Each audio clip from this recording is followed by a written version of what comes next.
Tonight we got a veteran coming to speak to us. Breck Henderson. Grew up in Louisiana. Went to he went to Tulane. Later he went to LSU, but he went to Tulane, graduated in 1970. So he and I are essentially the same age. I was in Air Force ROTC here in Texas Christian, and he was in Navy ROTC at Tulane. He's a nuclear engineer, so he's a little smarter than I am. If Bob Perkins was here, he'd tell us, Bob, are you here? He'd tell us, you don't go into the nuclear submarine corps without interviewing with Admiral Rickover, at least back in the 1970. So in fact, our speaker had a personal interview as a brand new ensign JG. Midshipman, oh my gosh, you weren't even an ensign yet, with Admiral Rickover. Boy, if you can survive that, you can survive anything. Well, he got into the nuclear submarine corps. He served on 2 nuclear subs all over the Mediterranean, the USS Jack, the USS Benjamin Franklin, stationed out of the East Coast. You know, sailors are either East Coast sailors or West Coast sailors. After 5 years, 6 years in the Navy, he goes, whoa, this is not conducive to a family life. I've got to tell you, Ann's not here tonight, but if she's here, first thing she'd say, it was hard being an Air Force wife. She'd say, it's impossible to be a Navy wife. She doesn't know how Navy wives do it. Well, Breck realized it was going to be hard to have a family. He got out of the active duty Navy, he got in the Navy Reserve, spent a career in the Navy Reserve, but then he started a real life as an engineer, nuclear engineer with combustion engineering out of Hartford, Connecticut. Spent quite a bit of time up on the upper East Coast, New England area, doing engineering work. They missed Louisiana, so they actually moved back home for a short time. That's when he went and decided to get his master's in journalism at LSU. Okay, now you Aggies are going to go, there's no such thing as a journalism major at LSU. Give me a little slack. LSU's a fine school. After he got that master's in journalism, he went to work for Aviation Week and Space Technology magazine. That is one of the major magazines in the aviation space business, and he became one of their principal writers and researchers. It took him all over the world. It took him into places like a lot of our labs, Los Alamos, Lincoln Lab, all the laboratories where we do research and development work. And after a time living on the West Coast, which was difficult, San Francisco or thereabouts, yeah, that's Fremont, okay. Then he went to work for Livermore and worked for them for a while. Finally, he decided, I've had enough. He and his wife, Mary, have been married 55 years. Let me hear it for that. 55 years. They've got 8 grandkids. One of them is here tonight. Cody, right there. There's a little grandson. He's the president of his TPUSA chapter up in the Fort Worth, Arlington, Dallas area. Thank you for being here. Well, Breck now writes for a thing called Substack. Anybody know what that is? It's, you got to be a serious writer to get into Substack. You got to really know what you're doing, and he is. And it's through that I got to see an article that he put together, researched and wrote shortly after the murder of Charlie Kirk. And I realized then, as Breck researched that and wrote about it, man, he knows all about what's going on with that movement, with Charlie. And I then decided back then that we needed to talk about Turning Point USA tonight. Unbeknownst that the God wink God would give us is that this is the day that Charlie was born. It's the day he's being honored nationally by our president. So I want you to help bring to the Roundup stage our speaker for tonight, Breck Henderson. Breck, please.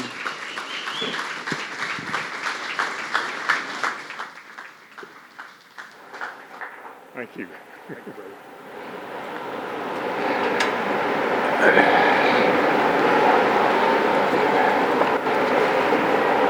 All right, well, good evening, everybody.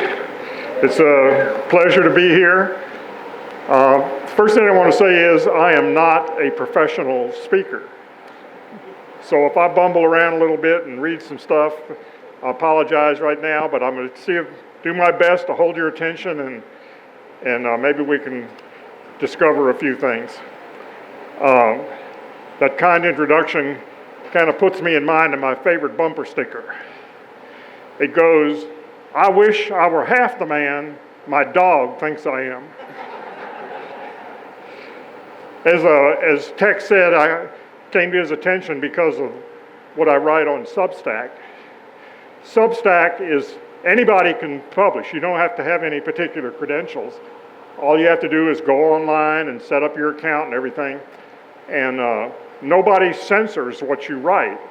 So a lot of conservative writers or even liberal writers who get crossways with the liberal press, Barry Weiss is one that comes to mind. She had a falling out with the New York Times and wrote them a nasty letter and quit her job, and she comes to Substack and does something called the free press. So a lot of people like that on Substack. A lot of people charge a subscription, $5, $10 a month, and some of them have thousands of subscribers. Christopher Rufo, I don't probably heard of him. He's a very good conservative guy. He was on the board of the University in Florida that Ron DeSantis turned around. He has something like 100,000 subscribers, and a lot of them pay $5 a month. So it's a way for people who cannot really make contact with the mainstream media. It's a way for them to make a living. So it's a really good thing. If I don't charge anything for my subscriptions, if you were to subscribe, you'd get a notice every time I publish something. I don't need a job. I don't want to be writing for this thing, feel like I have to do something 3 times a week or publish every week or whatever. So I just do it as a hobby because I love doing the research and reading books and learning things and trying to share what I discover. So if you want to join, I've got a business card up here at the front that you can get, and you can subscribe if you like to. The point I was trying to make in the article that came to Tex's attention is that Turning Point is really one of the folks that's in the vanguard of what I call the battle for truth. The name of my Substack is "The Truth is Out There."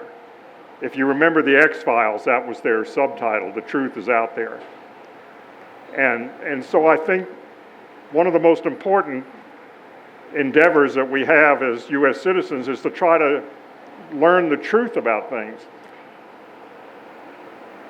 And so that's largely what I want to talk about this evening. I mean, Turning Point, I did some reading, and conservative governments and conservative politicians all over the world, all over Europe, all over Asia, everywhere, they're honoring Charlie Kirk.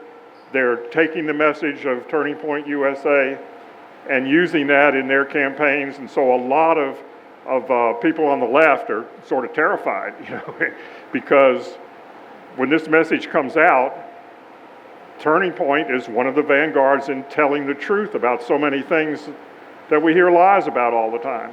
So this is a really terrific development.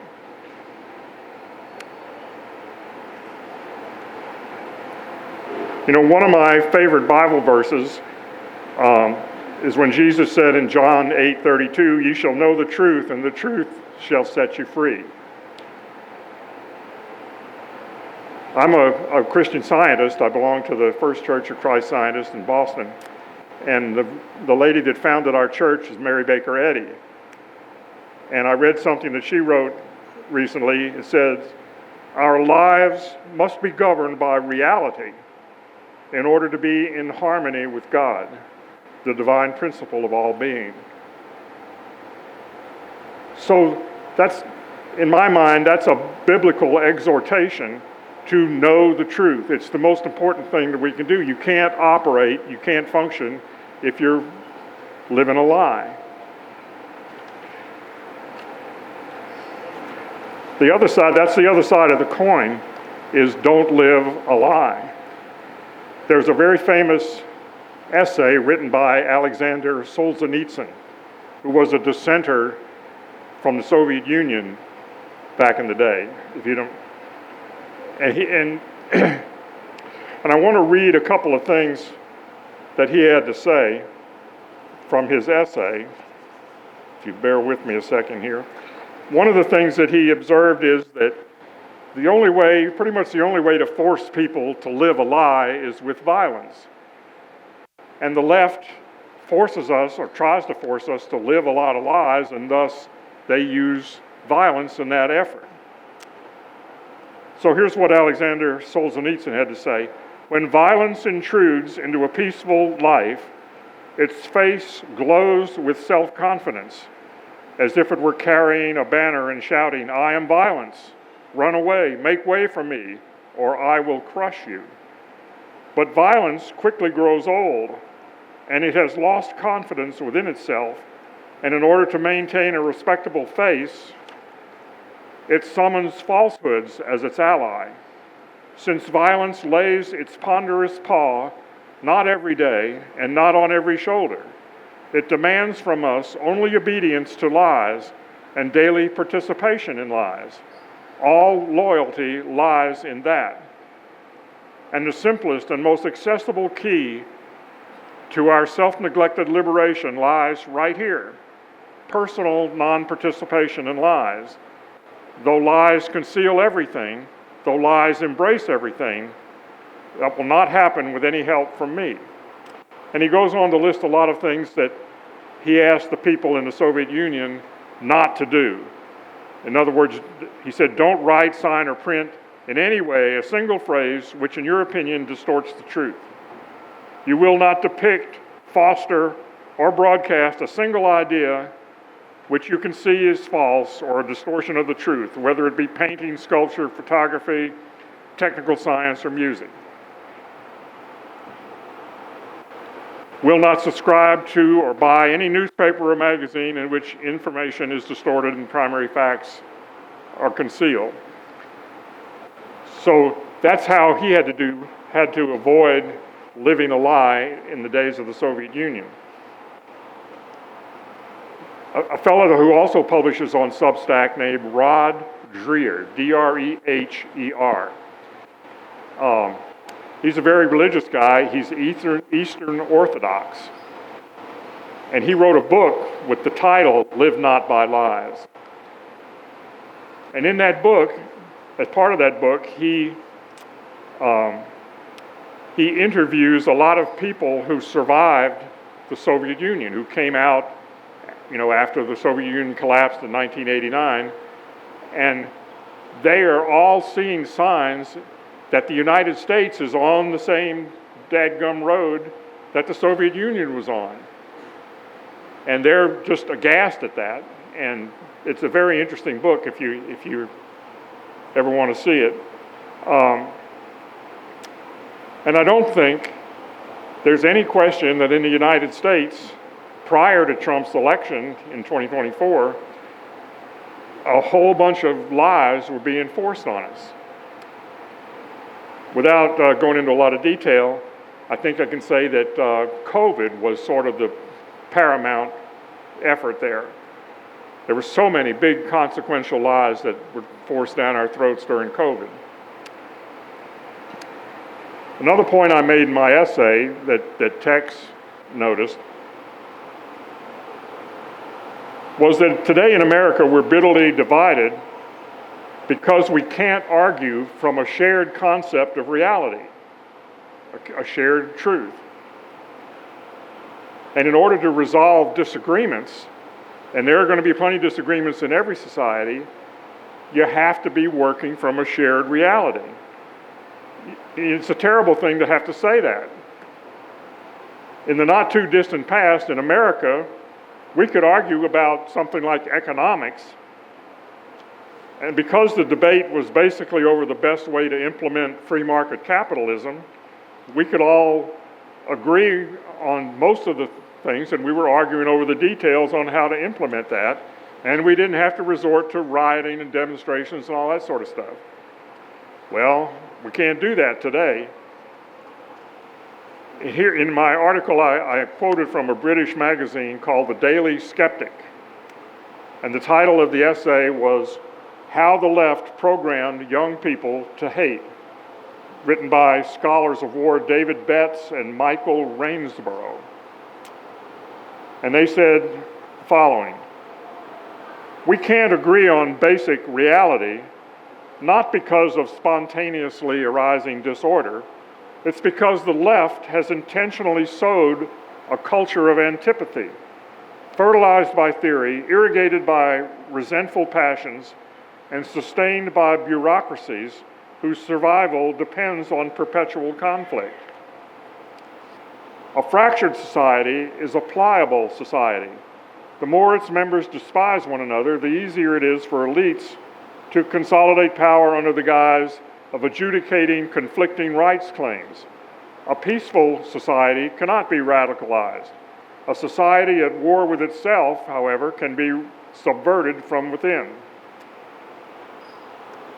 The most prominent example of that I can think of is half the country thinks Donald Trump is the devil incarnate, while the other half thinks he was sent by God to be our nation's savior.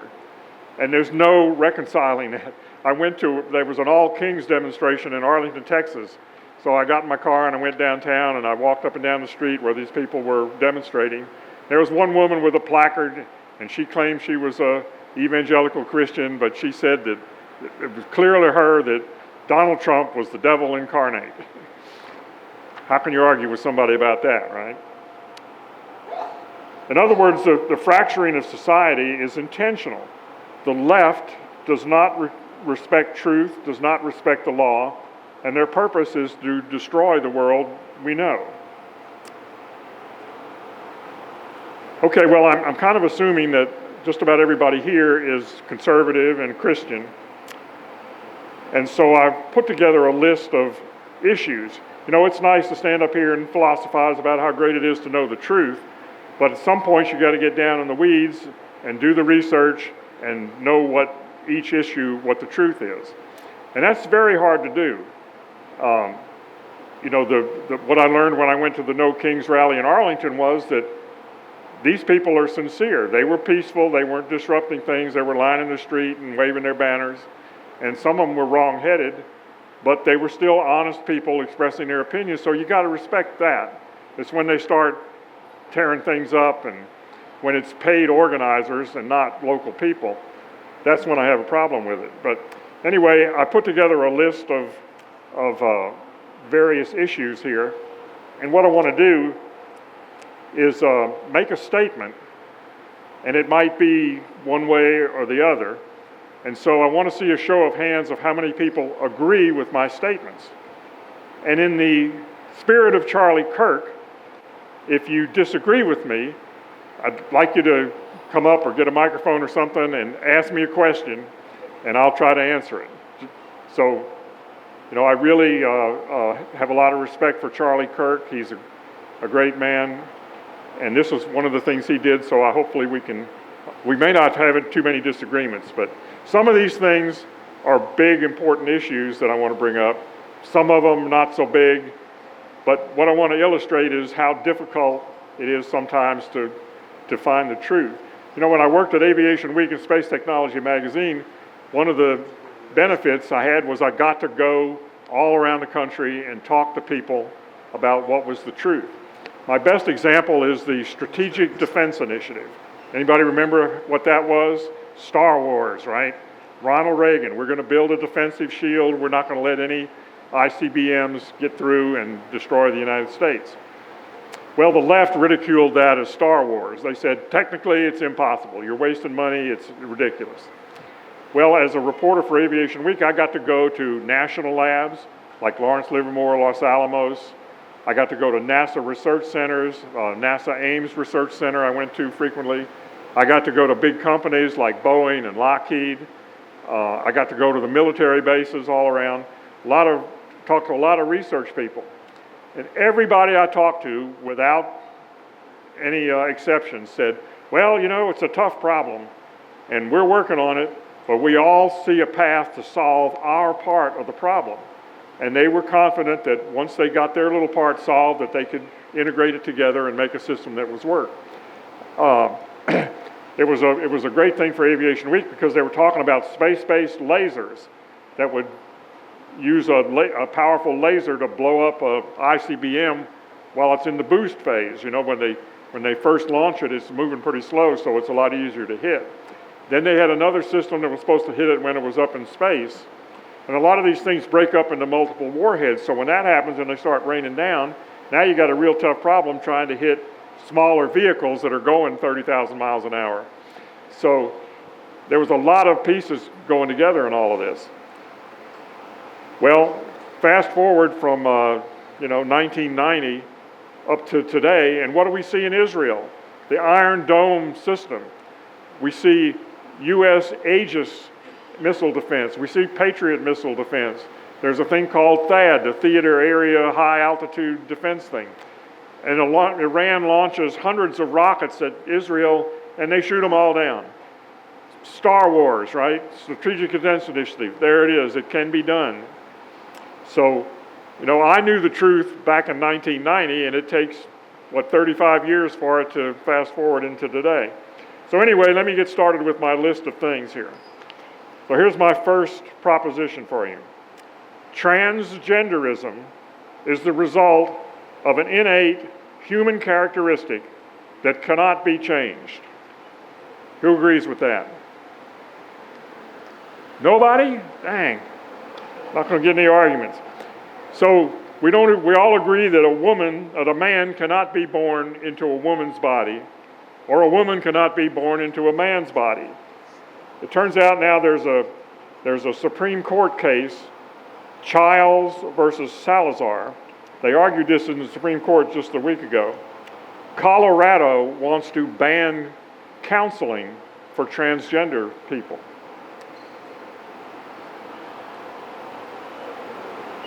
They're arguing it on a free speech basis against it, saying that counselors and folks in that business have the right to speak, but they should argue it on grounds of science and reasonableness. We all know that transgenderism used to be called gender dysphoria. And the fact is that pretty much 80% of everybody that suffers from this recovers from it by the time they become an adult with proper counseling and without all the hormone therapies and everything. If you want to read about this, there's a great book called When Harry Became Sally, written by Ryan Anderson. So the truth of transgenderism is it's gender dysphoria. It can be cured. We don't need to go through all that other stuff. Okay, here's one a little more fanciful. UFOs. Earth has never been visited by intelligent beings from other planets, and there are no crashed spaceships, no bodies of aliens in government possession. Who agrees with that? I see a few. Okay, good. We get an argument maybe. Let me explain to you why I do not believe that we have ever been visited by intelligent beings from other planets. And first I want to say, has anybody ever been to the International Museum and Research Center, the International UFO Museum and Research Center in Roswell, New Mexico? Anybody been there? My grandson Cody, I've been there. If you want to be convinced that there are UFOs, that's the place to go. They've got records, they've got videos, they've got movies, they've got little I don't know what you call it, a picture where you got a couple of doctors and there's an alien on a bed and they're examining him and all kind of stuff. It's really pretty interesting. But the question I always ask is, it's really difficult to do interstellar travel. NASA's been studying this stuff, and they do it at Ames Research Center, so I've talked to people that have done it, have done this research. It's very, very difficult for creatures who have adapted to live in the gravity of a planet to all of a sudden be in space and have zero gravity. Your organs don't work. Your brain breaks down. Your blood things, all kind of things happen. Your muscles atrophy. It's very, very difficult for a physical being to live in zero gravity if you've been bred to, adapted to live on a planet. Another thing is the radiation levels in space. Cosmic radiation is a pretty high level of radiation once you get outside of the Earth's magnetic field. We're lucky because we get shielded from a lot of the bursts of radiation that come from the sun. Our magnetic field, that's what the aurora borealis is. When incoming radioactive particles hit the magnetic field, they go around the Earth, but they don't affect us. But once you get into space, you don't have that. Another thing, the speed of light, 186,000 miles per second, really is a speed limit. So if you want to go to a star to visit another planet that's, say, 10 light years away, it's going to take you a long time to get there. You can't go anything close to the speed of light without tremendous energy. And if you could go, say, 50 or 60% of the speed of light, if you had a collision with a grain of sand, it would blow your spaceship to smithereens. So it's very, very difficult to cross interstellar space, and it takes tremendous energy to boost a craft to that kind of speed. So the question I ask is, why would another civilization go to all the expense and the engineering and the work to send a spacecraft 10 light years through space, and then all they do is buzz around in the atmosphere or maybe make a crop circle somewhere? It just doesn't make any sense.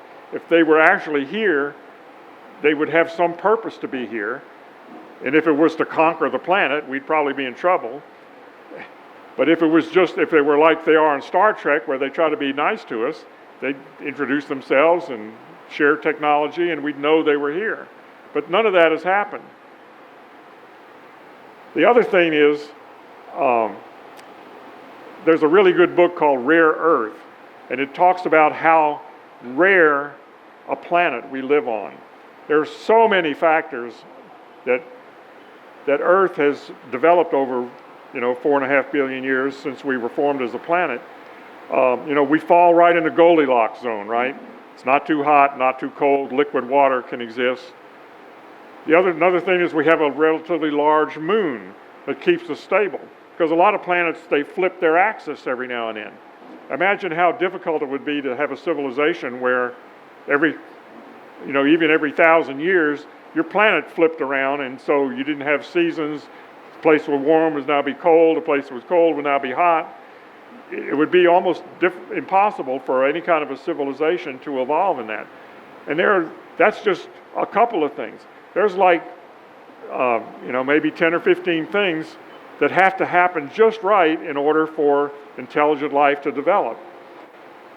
Probably you've heard of the Drake equation. A scientist named Drake put together a big long equation with like a dozen factors in it, and he came up with the prognosis that there's probably billions of planets out there, and if even a fraction of them are like Earth, there'd be hundreds of thousands of intelligent civilizations. Well, the problem is nobody knows what any of those factors are, so they're all what we call in the military a wild-ass guess, right? They're just wagging these things. So we really don't have any idea of how probable or improbable it is because of the Drake equation. But all of the research these guys that wrote the book did says that it's very, very improbable for intelligent life. So we have these two things. If there was intelligent life, which is highly improbable, and then the difficulty of getting here, it all adds up to, I think the truth is that Earth has never been visited by intelligent beings from other planets. Okay? Let me go on to the next one. Systemic racism and inequality are the greatest crises in America today. Anybody agree with that? Okay, we got a few, yeah. One of my favorite authors is a philosopher named Roger Scruton. And here's a quote from him. He said, "Leftists believe that the goods of this world are unjustly distributed and that the fault lies not in human nature, but in usurpations practiced by a dominant class. And they define themselves in opposition to established power, the champions of a new order that will rectify the ancient grievances of the oppressed." So that's a description of what a social justice viewpoint is. I also have a good book to recommend by Thomas Sowell called Social Justice Fallacies. That's Social Justice Fallacies. And Thomas Sowell goes through a whole list of reasons why equal outcomes cannot be expected, that racism or oppression is not the cause of inequalities we see. How many of you know the legal doctrine called disparate impact? Ever heard of that? It's a legal doctrine that's come up fairly recently, and this is the real thing. It's hard to believe, but if you're a company, and let's say you don't have the right number of minorities in your workforce, or let's say you're a bank and you're making car loans, and you turn down minorities more often than you turn down white car buyers for loans. It doesn't matter whether you're doing that intentionally or not. So long as there is a disparate impact, you can be sued by the civil rights organization from the Justice Department for basically discrimination and racism. Thomas Sowell makes the case throughout this whole book that there's a gazillion reasons why equal outcomes cannot be expected under any circumstances. Whatever it is, the environment, the way your parents, the problem we have in the black community now is that 70% of kids are born out of wedlock. So you cannot reasonably expect young black people to have the same advantages that people that come from an intact family have. That's a huge factor. There's a gazillion other things. So my truth in this is, no, racism and inequality are not the greatest crises in America today. And properly understood, this would solve a lot of problems. We need to do away with this disparate impact legal structure. Okay, here's another one. This has to do with the environment. The statement is, humans are degrading natural resources, disrupting the delicate ecological balance, the web of life, putting Earth as a living, breathing entity at great risk of annihilation. Does anybody think that's true? Good. Because the truth is, the environment is pretty darn robust. A lot of things can go wrong. It can get hotter, it can get colder, the tornadoes, hurricanes. Everybody learns how to adapt. And I have a couple of things to read from a lecture by Robert Gordon at the Heritage Foundation. And he laid out a bunch of principles for how we should think about the environment. And the first principle is, people are the most important, unique, and precious resource. Believe it or not, there have been instances where people were out hiking in the woods somewhere or in a national park, and they get lost, and they've been gone for 4 or 5 days, and they're an extremist, right? They're in danger of succumbing to hypothermia, or didn't get enough to eat, or maybe they've lost broken bones, you never know. There have been instances where environmentalists tried to prevent a rescue party from going into the national park or the nature preserve because they didn't want to disturb the natural environment. That's getting your priorities pretty mixed up. Principle number 2, renewable natural resources are resilient and dynamic and respond positively to wise management. The best way to preserve a natural resource, and they've done this in Africa, right, where there are herds of elephants and lions and whatnot. Once they create a tourism business and they let the natives manage this resource because it brings them income, all of a sudden the elephants are multiplying, the lions are doing better. All the wildlife does better when it's managed sensibly by people who have an economic stake in them doing well. It only makes sense, but most environmentalists can't get their minds around that. Number 3, private property protections and free markets provide the most promising new opportunities for environmental improvements. That's what I just talked about. Efforts to reduce and control and remediate pollution should achieve real environmental benefits. What happens most of the time is you don't want to have arsenic in your environment, right? Arsenic is poisonous. You get too much of it, it'll kill you. Well, almost all the drinking water in this country and probably around the world has trace amounts of arsenic in it. Well, as there's a saying that says the poison is in the dose, right? I can tolerate a little bit of arsenic, it won't hurt you. When you get a lot of it, then it becomes harmful. But the regulators want to regulate down to parts per billion for this stuff. And that does nothing for the environment. It's very expensive and it doesn't accomplish anything.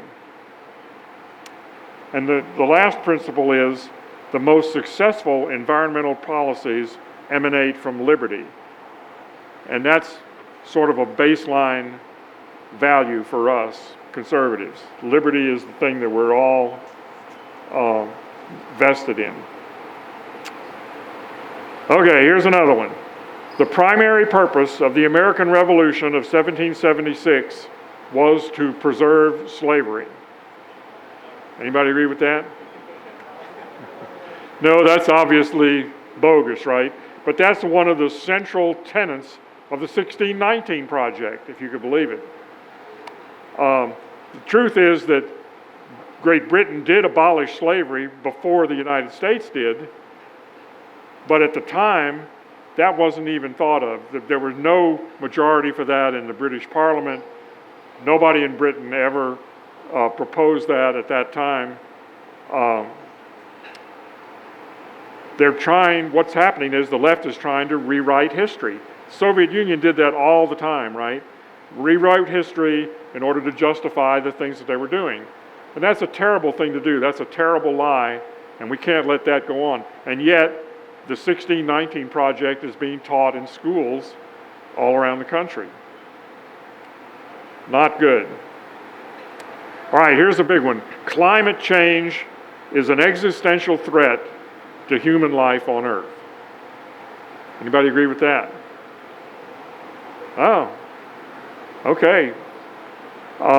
What's the truth about climate change? Well, the truth is that, yeah, it's getting warmer. No question. Glaciers are melting, temperatures are rising, sea level is rising. Anybody know how much sea level rises every year? It's 3 millimeters. That's like a fraction of an inch. And it's been going on for 200 years as far as we know. And it makes sense because during the last ice age, 14,000 years ago, sea level was 400 feet lower than it is now. And because we're still bouncing back from the little ice age, and we're still in that interglacial period from 14,000 years ago, that yeah, it's getting a little warmer. So of course sea level is rising, temperatures are rising, but it's not enough to destroy the planet. There's a great book you should read called, Unsettled is the name of it. It's written by a physicist named Stephen Koonin, Koonin. The subtitle is What Climate Change Tells Us, What It Doesn't, and Why It Matters. Right now, there's a legal fiction that we're all having to live by that CO2 is this awful pollution. And the EPA is trying to regulate basically the entire economy in order to try to eliminate CO2. CO2 is not a pollutant. You exhale it every time you exhale. Plants could not live without it. Right now it's about 0.04% of the atmosphere. 0.04%. It's about 420 parts per million. So it's pretty hard to justify all of the regulation based on that. So why is this happening? Why? It's pretty simple, actually. It's become a political football.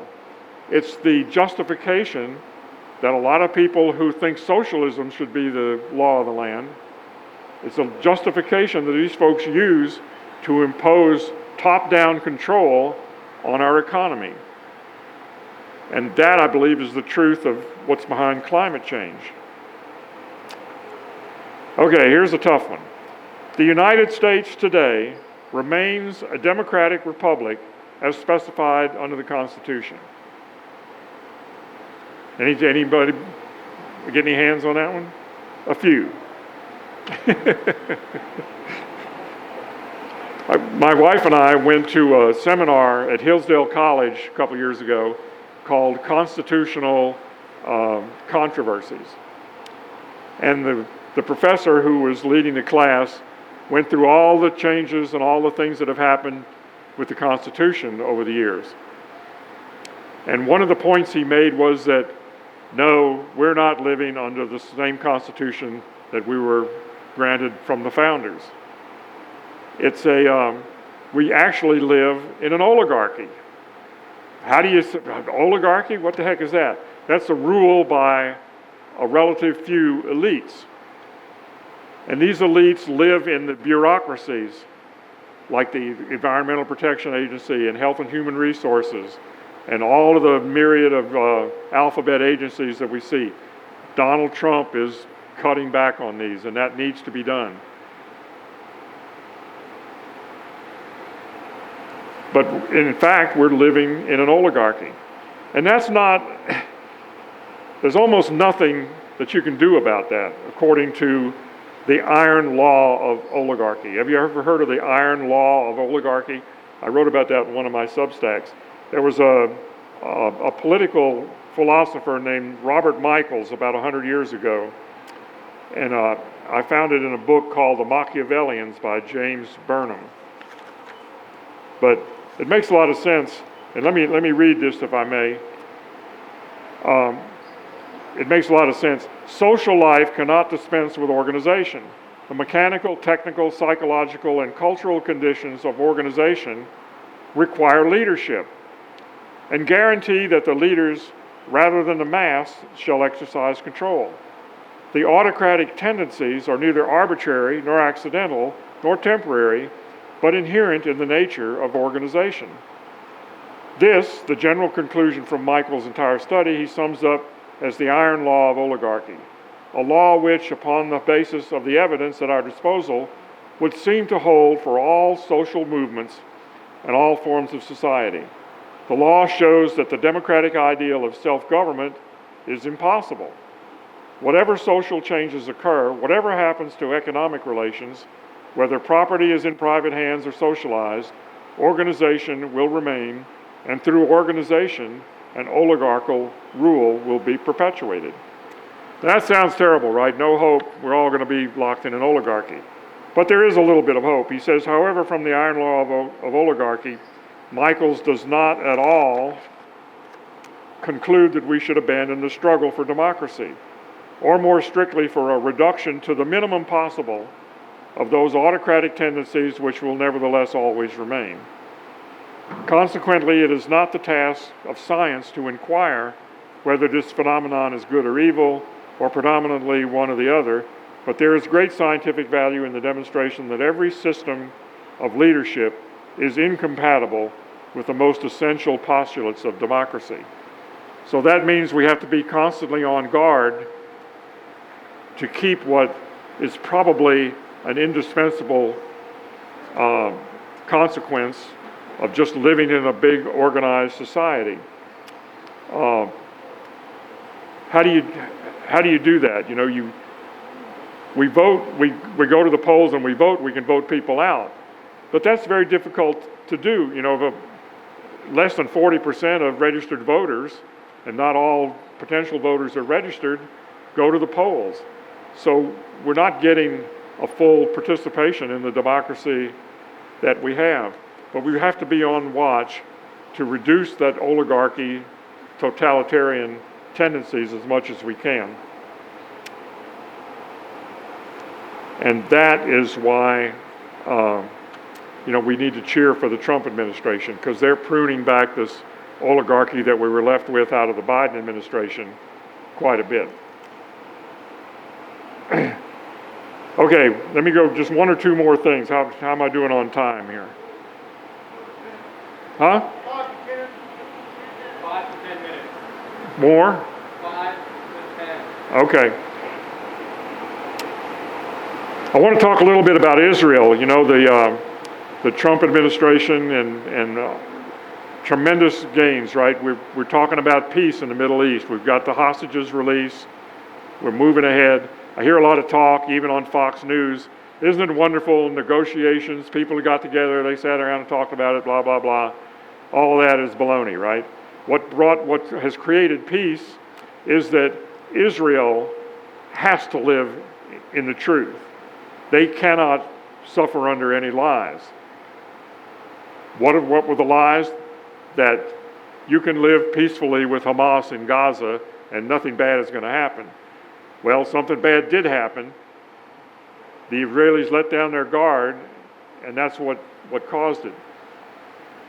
But they know they have to destroy Hamas, so they go after and destroy Hamas. They're worried about Hezbollah in Lebanon. They blow up all the pagers, they bomb all of their missile sites. Hezbollah is pretty much gone. Then they go after Iran. And you know what happened there? The B-2 bombers come in. Iran's nuclear program is gone. Their leadership is decapitated. Iran is no longer a factor. Then recently, in Qatar, in Doha, there was a congregation of the top leaders of Hamas, the ones who don't live in Gaza. They're all multi-billionaires and they live in palatial estates around Europe. But they all came to Doha for a meeting, and Israel bombed that, right? So now everybody's worried that Israel is not screwing around. They're going to take you out if you're going to do terrorist attacks on Israel. They're living the truth. And so all of a sudden, everybody realized, oh, they're not screwing around anymore. We've got to come to the peace table or we're all going to get annihilated. That's what made the difference. So Israel, in my mind, is a great example of it's a small nation, but the nation is forced to live the truth. They cannot tolerate any lies in their politics. Wish we were that way.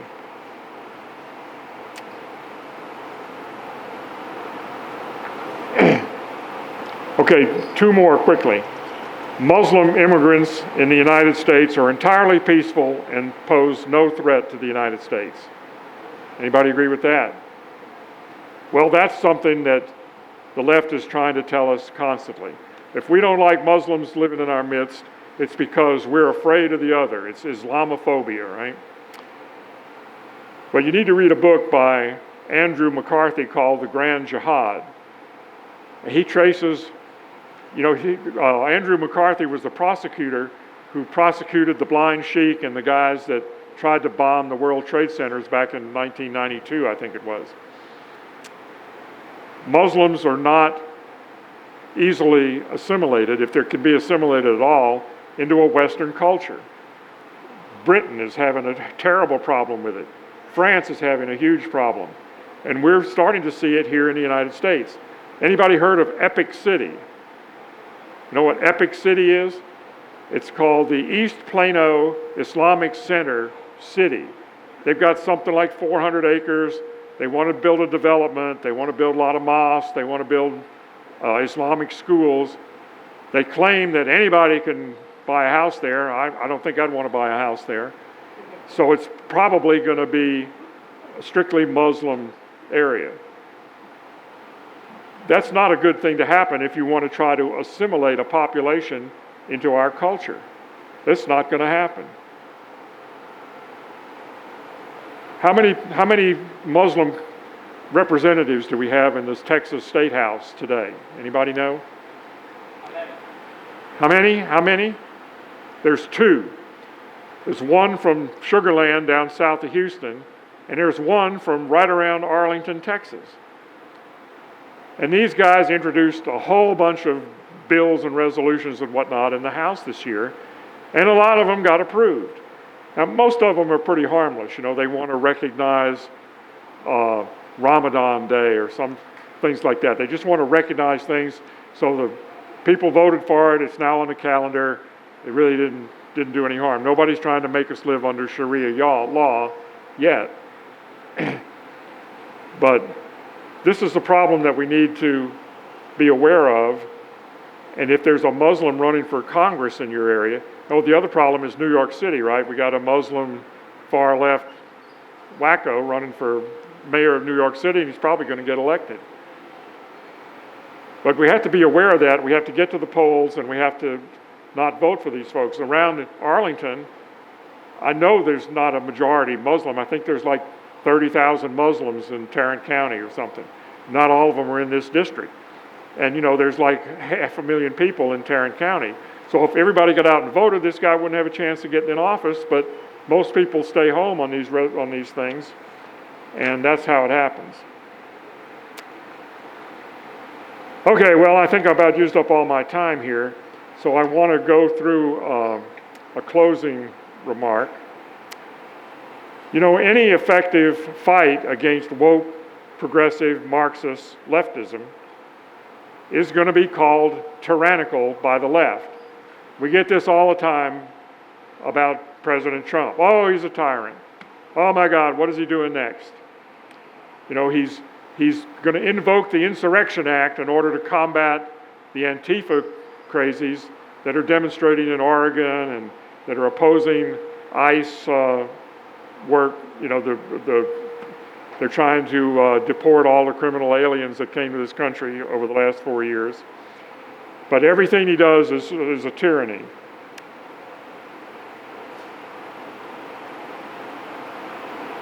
The other thing that he's done recently that's really, I think, excellent is he's declared Antifa a terrorist organization, which unleashes a whole lot of legal things we can do to try and shut down Antifa. How many know about the attack that happened, the ambush-style attack in Alvarado, Texas, against the Prairie Land ICE Detention Center in Alvarado? You don't hear about it, right? It's not on the national news. It's not something to get out. Well, about a dozen Antifa set up an ambush, and they create a big disturbance outside the ICE Detention Center.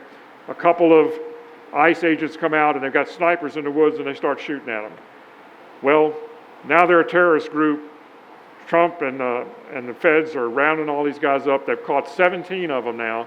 They're all in jail. They've all been indicted by grand juries, and they're all going to go to prison for long terms because they were conspiring to try to kill federal agents. You won't hear about that anywhere in the media. I wrote a piece about it on my Substack. It's just a fact that in order to resolve disagreements amicably among the left and the right, Democrats, Republicans, that you've all got to have a shared reality, a shared truth, and unfortunately, we don't have that. The left has departed from reality and simply refuses to acknowledge simple truths, like a biological man cannot become a woman. If we're going to preserve Western civilization, which has provided everything we cherish, we've got to change that. You know, political warfare doesn't come easily for conservatives. It's not what we do. Most of us have lives, right? I have grandchildren. They have activities. They play baseball. Cody's in an orchestra. They have all things to go. I've got more important things to do than to argue politics. But a lot of us are going to have to get over that and get involved in politics and get involved in knowing the truth.